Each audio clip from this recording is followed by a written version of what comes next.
Hi guys, I'm Kairis.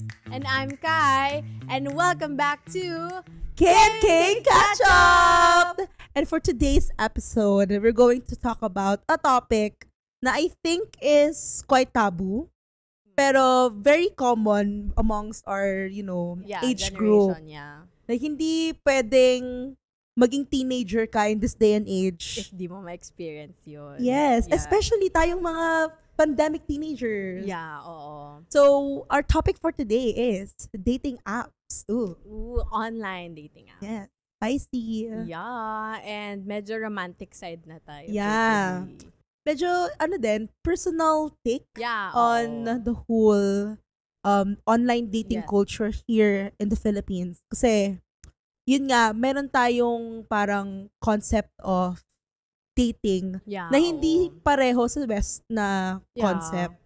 Tsaka yung idea kasi ng dating, for us, sobrang iba siya sa traditional Yeah. ways. Yeah.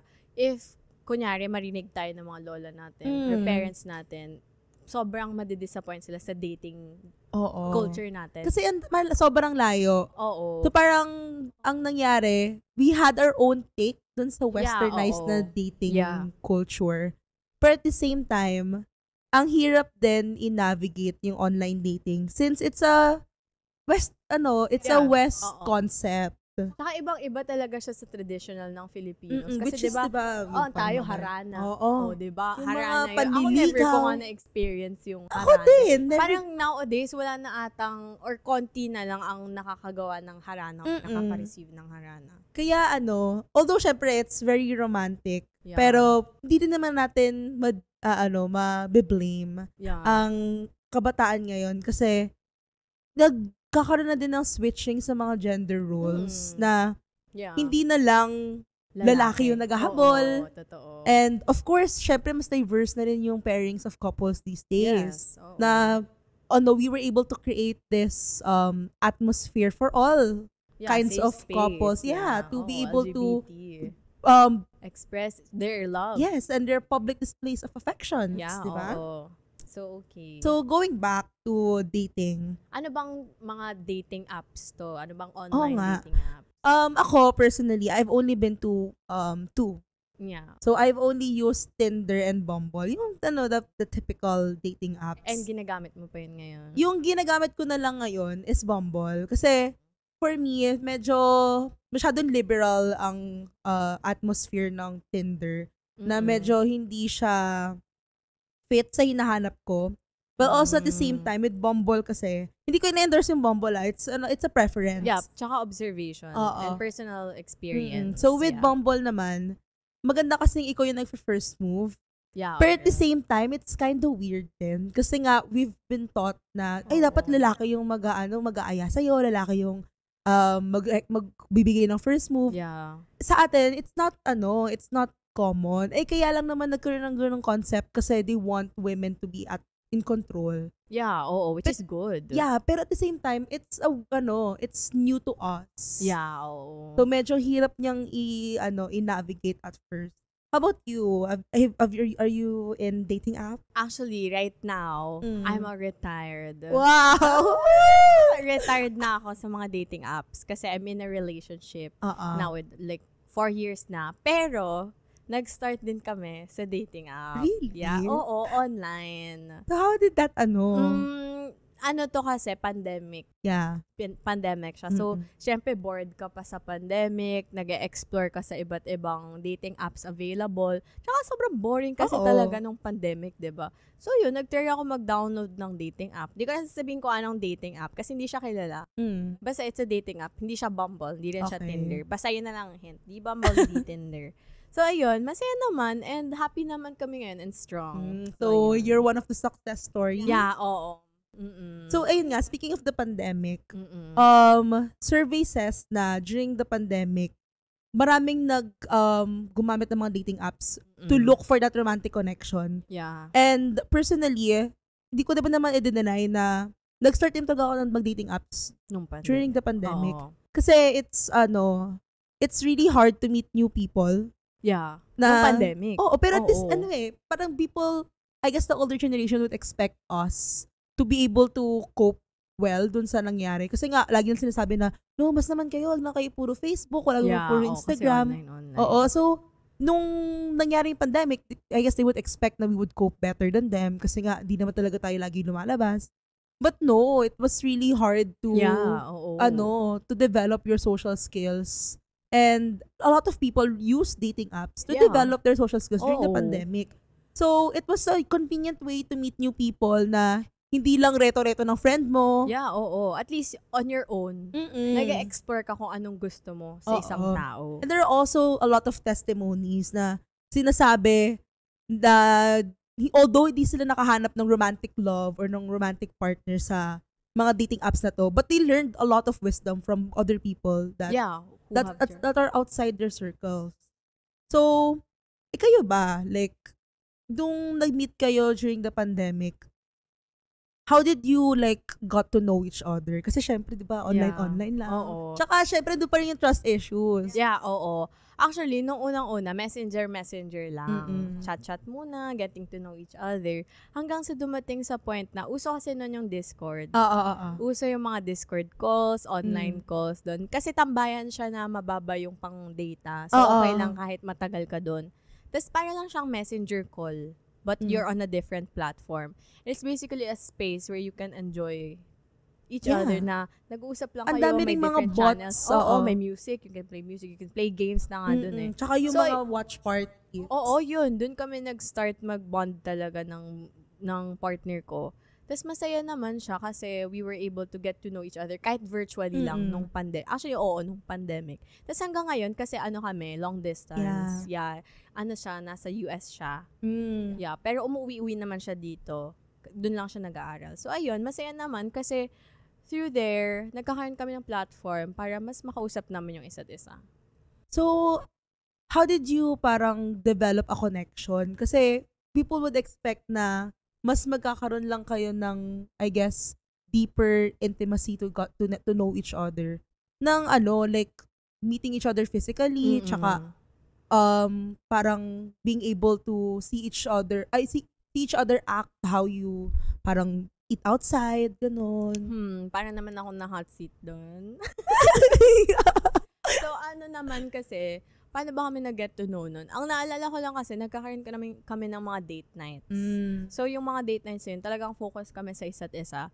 Tapos doon, parang magpe-prepare kami ng questions we would ask each other. So, yung mga typical ng favorite color mo, anong favorite movie mo. Tapos from there, we build that relationship hanggang sa na-meet na namin yung hobbies and then yung similarities namin. Tapos doon, nag-start na kami mag-play ng activities online. Tapos nanood ng mga movies. Ayun ang favorite namin, manood ng movies together.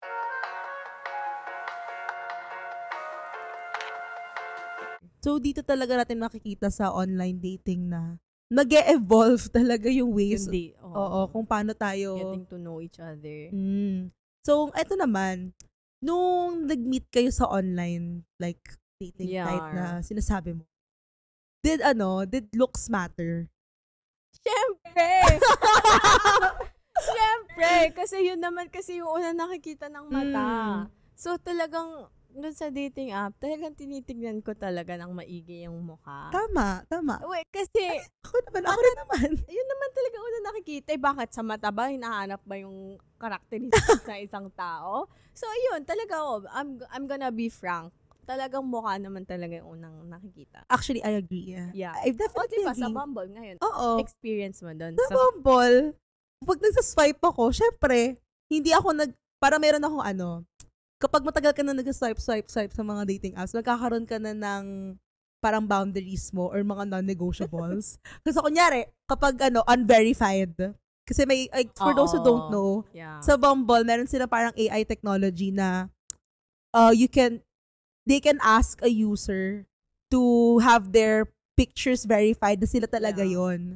So, kapag hindi verified, I think it's also for the safety. Oo. Kasi madaming catfish ngayon. Kaya katakot na kapag So, kamusta naman yung mo doon? Experience mo so far? Like, nag-e-enjoy ka ba ngayon? And then, have you met other people outside Bumble? Like, kasi diba yung iba, sa Bumble, after mag-usap, dinadala sa Instagram, dinadala sa Messenger or Telegram. So, na-experience mo na ba yung ganun ngayon? Parang ako naman yun ang hot seat.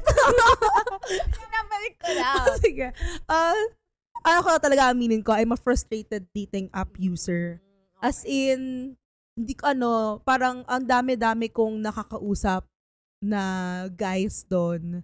Tapos, hindi sila naging successful kasi ako, personally talaga, pag the moment na hindi same yung energy na ibalik mo sa akin or dry ka mag-message, i-ghost na kita. Guys, talaga totoo ang ghoster status na agad na automasan.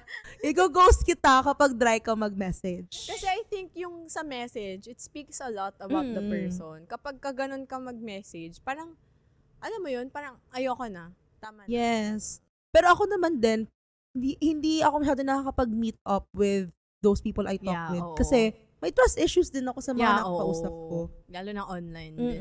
So, it's a very like a tightrope to walk on. Yeah. Kasi hindi, parang, syempre babae kasi ako, so I have to also prioritize my safety. So, yung parang basta-basta na makipag-meet up na hindi mo masyado nakakausap yung guy, na yun, matik.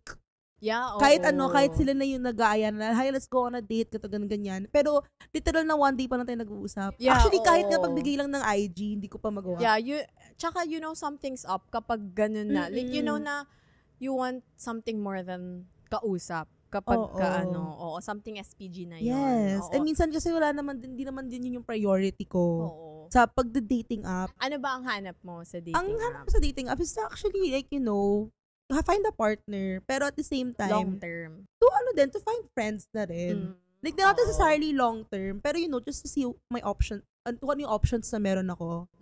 Okay. So, I'm not saying I'm looking for like a huge commitment. Pero tama lang na explore ko ano ba yung likes and dislikes ko sa mga lalaki. Yeah. So, kapag yung mga nakakausap mo naman doon, wala rin namang ganun ka. Alam mo yon, parang walang interest man lang. Walang diba? interest, o walang interest. Walang effort, walang substance. Kaya nga. Like, wala rin sila, hindi rin sila they're not asking, kagaya ng kanta ni Chapel Roan. Yun, parang, yung sa super graphic,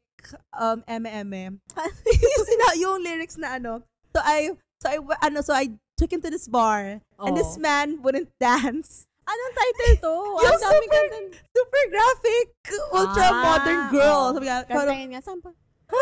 So yung sabi niya, and this guy wouldn't dance, and didn't ask a single question, and he was wearing these ugly jeans. So basically, parang ganon. So parang kapag hindi mo binabato yung question sa akin, matik turn off sa akin yun. Kasi it means you're not interested. Like, Parang, you don't want to know anything about me. Like, may mga tao may mga guys na ganon. Ganon, totoo. Pero may audacity silang mag-message pa rin sa'yo ng hi. Tapos parang, tapos wala man lang ma-initiate na conversation. Parang ako pa rin magdadala ng conversation. Yeah, yung buhat na buhat mo sa dating. Like, ang dami ko nang alam tungkol sa'yo, alam mo tungkol sa akin. Kasi sometimes, yung girls din, gusto namin kami naman yung kinukulit. Gusto namin, kami naman tanungin mo. Kami naman yung habulin mo. We also want to know na you want us. You want something to know about us. And asking questions is one of them. That's really important. Bare minimum na nga lang, hindi pa nila magawa. So yun nga, kaya very frustrated. I guess you could see that from my answers. Pero eto, since frustrated ka nga na dating app user, is this your first time dating ba? Like dating? Oo. Kasi so pandemic teenager. Nung time nung pandemic, I wasn't like you na meron agad na like nakaka-hangout sa Discord. Parang the moment, nag-try ako ng Bumble, tapos hindi fruitful ang mga conversation. Yeah. So, nag-stop ako kasi talagang hindi. Hindi ako nag-attempt. So basically, bumalik ka ulit ngayon? Yun lang. Okay. So, parang it was a comeback of the set. Comeback? Sino young? Pero yun.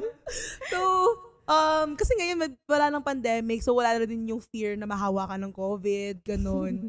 Although, syempre, may iba pa namang, like, thesis out there, pero, it's much safer na ngayon Yeah, oo. Makipag-meet up or, Yeah.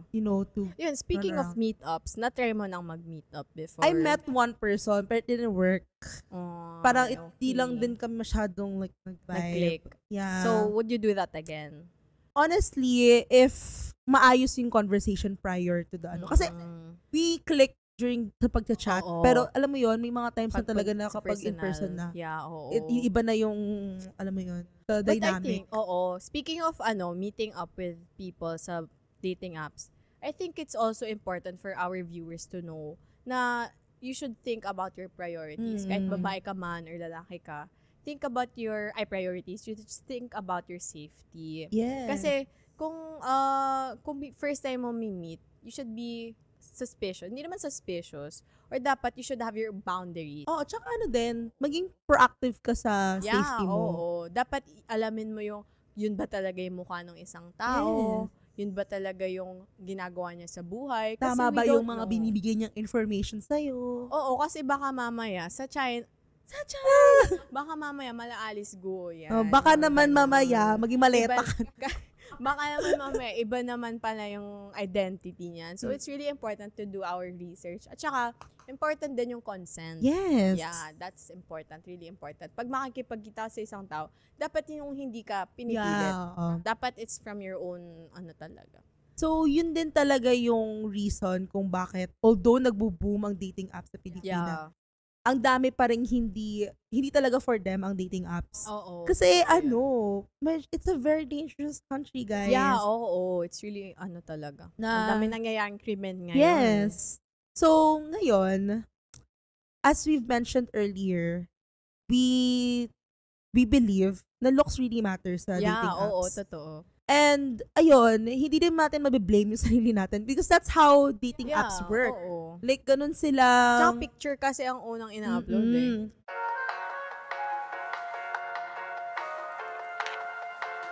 And actually, according to a survey, 680 Filipinos ages 18 and above still believe na importante pa rin yung visual presentation ng tao. So, madami pa talaga. Oo. Actually, and hindi naman surprisingly, actually, it's very accurate na 63% of men ang mas priority ang visual. Men? Yes. How about women? 54%. Oh. Mas mataas ang So, mas likely ng lalaki na talagang sa visual. looks talaga, oo. Tapos, actually, ito pa, may gusto lang kayo bring up. Go. Alam niyo yung mga yung mga super like pretty girls, like they're the prettiest you've ever seen. Yeah. But have the ugliest man. Like, Totoo yan. Hindi mo. Like, alam mo yun, parang minsan nga napapaisip ako, ang daming magagandang babae. Pero sobrang konting poging lalaki. Totoo. Diba? Ako lang ba parang yung hindi unang proportional. Tama. Ako lang ba nung unang pasok ko sa Bumble? Lagi na sinasabi ng friend ko, bakit ang daming pangit? Pero, ang daming magagandang babae, no? I mean, hindi ko din madedenay na pinaltan ko rin naman yung mga preference settings ko para makita ko sino ba yung mga yung mga babae dito sa app na to. They're all so pretty. Diba? Grabe. And sa men, guys, put some effort. Like, I mean, wag lang yung puro like mirror selfies. Yeah. Dapat yung mga shots naman ang ginagamit nyo, yung magandang, yung appealing naman sa mata. Oo, tapos hindi yung selfie lang kayo ng selfie na ganun lang. Tapos wag naman yung mga self-shoot studios na from 3 years ago. Yeah, it should be updated. Kasi kami, as girls, we love to make the effort to take a lot of photos to make ourselves presentable, feel and look good. Yeah. Oo. So, guys, return the favor. Come on. Yeah, bare minimum. Basta yun. Oo, guys, please lang. Pero, despite the parang influx of visual priority, most pa rin talaga na nagdi-dating apps is to look for intuitive intimacy. Like, ano pa rin talaga yung yung priority to look for an emotional connection. Totoo yan. Kasi syempre, parang how we look is what gets, those people interested through the door.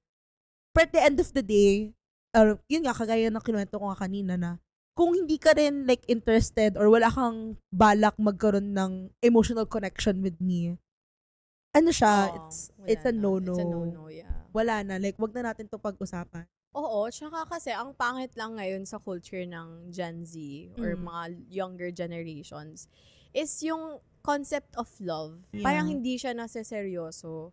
Parang, Oo. usually lang kasi, parang nauso kasi yung hook-up Yes, the culture. hook-up culture. Yeah, oo. Parang, alam mo yun, yung and go. Ganun lang yun. Yun yung uso. Parang wala na silang hinahanap na emotional feeling. Oo. Parang gusto na lang yung convenience ng for them. ng intimacy na, andyan yung intimacy, but you don't want to make the work to get that intimacy. Kasi not every girl naman gusto yung ganong situation. Kasi I think most of us girls gusto yung napapakilig tayo. Yeah. Romantic sa atin, yung binibigyan tayo ng effort. So, I think yun din yung isa sa mga hinahanap ng mga girls na nagde-dating app. Yeah, personally, that's one of my priorities talaga kung bakit ako bumalik sa mga dating apps. Kasi syempre, I feel limited lang din naman sa circle of friends na alam ko sa sarili ko, wala naman ako interest dito sa mga tao na to. So, maybe what I want is outside this circle. Yeah. But at the same time, yung emotional intimacy na yan, parang lacking na siya amongst us. Yeah. Kasi people think na emotional intimacy or love in its concept is instantaneous when it's not. Like, para mag-build yan, kailangan makakilala kayo. Step by step yun talaga. Kasi kami, nung partner ko ngayon, hindi naman yun, in a snap of a finger, as in tweet na agad, perfect na lahat. Kasi it's also important to know na kapag sa relationships, may iba't ibang stages yan, diba? So, syempre, mayroong honeymoon stages, may ibang stages na dadating kayo sa fight, lagi na lang magpa-fight, halos every night, magkakaroon ng ganon, tampuhan. Pero of course, I think, yung mga fights na yun, those are, the things that make your relationship stronger. So I think, speaking of, from a perspective na ganon nga, sa long-term relationship, it's normal lang. Kasi I think most of the generation natin, kaya sila na-discourage to do, like, dating na ganon. Kasi they think na love or dating is all about happy-happy, romance. Pero it's yung mga not. nakikita ng Paskuhan date. Ganun. Oo, it's not just that. It's something deeper kasi you're building a connection and relationship with someone. Totoo. Oo. And, actually, very reflective din sa survey ng Bumble, yung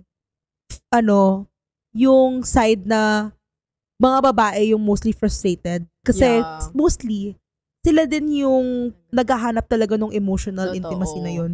Actually, specifically, 78% of women says na important talaga yung emotional connection sa kanila. Oo. So, and personally, if we let parang our dating culture get to the point na parang back burner na lang yung emotional intimacy. Yeah, oo. Wala na, nagiging shallow na lang din tayo. Oo, wala na talagang love so, pag ganun. Yun na nga majority of us, again, like if we're going to look at the statistics, di ba, majority of men prefer the looks and the visual side.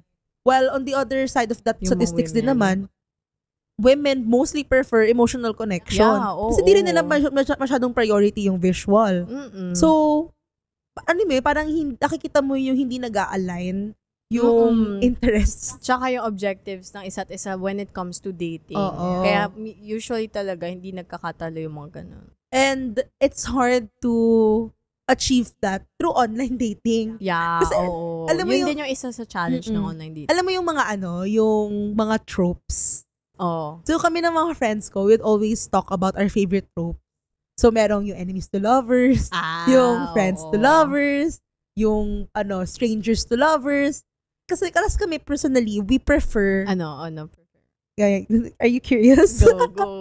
Friends to lovers. Ay, ang cute nun, no? Kasi alam mo yun, andun na yung emotional connection. Yeah, You just have to level it up. Yeah, magkakilala na kayo eh. May mga iba't iba na kayong alam sa isa't isa. So, it's, pag level up nyo, parang, very natural. Mas sweet yun. Parang may kasi sinasabi nila, ang boring naman nun kasi friends na nga kayo tapos magiging kayo. I think mas exciting yun. Diba? Yeah. Like, alam mo yung parang you were able to have all of these experiences tapos know all of your dreams and ambitions. Tapos, when both of you decide to level it up, hindi wala nang ganun kalaking struggle kasi alam mo nang align yung gusto nyo sa buhay. Tapos parang ang saya i-look back someday. Kunyari, di ba lovers na kayo? Uy, itong picture na to, friends pa tayo. Ganyan. Yung mga ano mo pa sa akin yan, pang friend lang. Ganun. Ito pa yung tawag mo sa akin. Oo, di ba? Ang saya niya lang i-look back kasi magkaroon na nga kayo ng relationship before. So I guess that's something that's influencing din kung ba't di nag-work sa akin yung online dating. Kasi these people are complete strangers. Yeah, I don't know anything about them. Yeah. Tapos sila pa mismo, wala silang balak sabihin kung sino sila. Parang kailangan ko pang...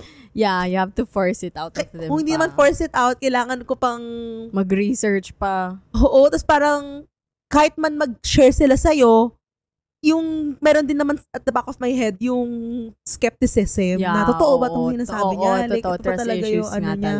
Tapos yung lalo na yung mga may mga guys pa naman din na very like nature na nila yung pagiging secretive. Like di naman talaga sila makwento sa buhay nila, lalo na sa chat. Kaya din, may mga times na natatempt din ako makipag-meet up sa mga taong hindi ganun ka ma-chat. Yeah. Malay mo naman, hindi lang talaga sila ma-chat. Mas mag-click nga sa personal. Oo. Pero again, ang hirap tansyahin yung mga ganun. Yeah. At the same time, we're busy people. Totoo naman yan. Ang hirap niyang hanapan din ng time. Yeah. And I think ngayon, kasi diba, 4th year na tayo. And once we graduate, it's a whole different world. So I think, mas magiging fun yun. Kasi, I think people or the people who we're going to meet will be more mature. Yun din. I think, factor din talaga yung maturity doon. And, I guess, to those people, to our viewers and listeners na struggling din ngayon sa dating app, maybe we need to just give it some time. Yeah. Kasi actually, most din naman na nakikita kong success stories na nagpakasal because they met through a dating app. Mostly sa kanila, matatanda na rin. Yeah, malay nyo, give it a chance. Yeah, maybe 25 to 30 or 25 to 28, 25 to 30. Malay nyo, that's the real chance na mas mag-work nga talaga ang online dating. Yes. Yeah. And as for me, my lore with dating apps, I've kind of given up. Malay mo nga yung sinasabi natin na pag-adult na tayo, pag mas mature.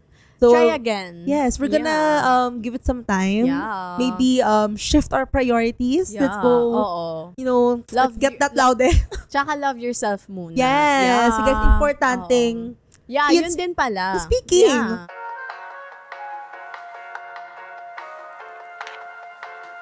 Like, importanteng may certain security ka with yourself before you go into dating apps. Kasi, grabe guys, it will take a lot of mental effort. Yeah, Kapag makikipag-usap ko kung kani-kanino, tapos, syempre, you're going to meet all these people, tapos, minsan, questionin nila yung capabilities mo na parang, so, you yourself, you need to know what you want, what you need, and your value. Kasi, ang hirap ng matrap sa isang relationship na ikaw na lang lagi yung nauubos. Kung hindi nauubos, that balance. Ikaw naman yung lagi na pag-iiwanan. Yeah.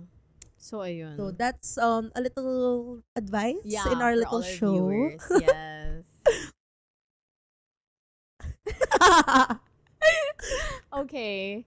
So, I think, okay naman na tayo sa mga dating apps. Yeah. Yeah. And I think that sums up our episode for today. And sana may mga natutunan kayong insights namin. Kasi the online dating world. Yeah, tsaka sobrang contrast talaga ng aming experience. Yes. Siya, frustrated at user. nagtatry pa rin and she wants to somehow makahanap ng relationship. While me, I'm a retired user and nag-enjoy naman ako and now I'm in a long-term relationship. And malay natin, who knows, sa mga viewers natin, i-try nyo, malay nyo, mag-end up din kayo into a long-term relationship.